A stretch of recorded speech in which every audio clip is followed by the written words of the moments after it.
xaflad ballaaran oo ay ka soo qayb galeen xubno ka mid ah golaha wasiirada xildhibaano salaadiin xogaal maamulka gobolka iyo mushar badan oo lagu qabto hotel Plaza ee magaalada Burco ayaa lagu calaamad saaray Chief Caaqil Barkhad Cabdi Sheybi kaasoo loo gartay inuu buuxiyo kaalintii uu dhawaan ka geeriyooday Chief Caaqil Ibraahim Sheybe.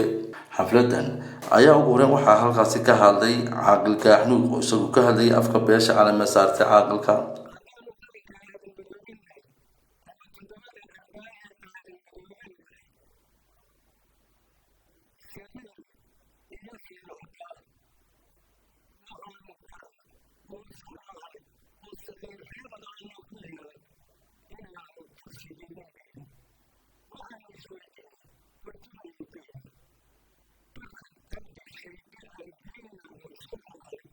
Sultan Saciid iyo Sultan Cabdiraxmaan Qodax oo iyaguna halkaasi ka hadlay ayaa soo dhaweeyay caaqilka cusub.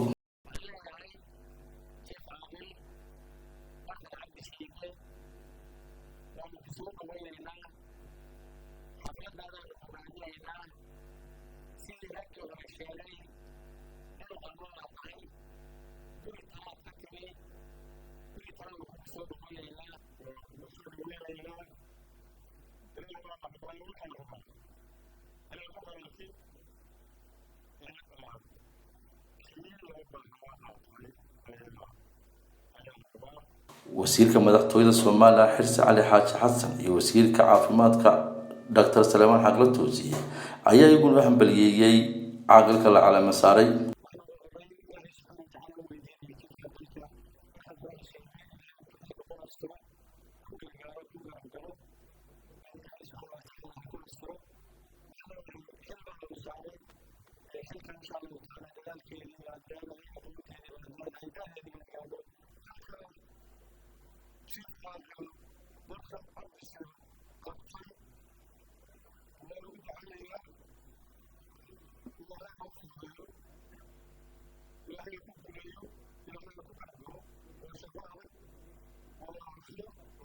Chief Caaqilka cusub ee la calaamad saaray Barkhad Cabdi Sheybi oo ugu dambeyntii halkaasi ka hadlay ayaa u mahadceliyay dhammaan dadweynaha ka soo qayb galay xafladda.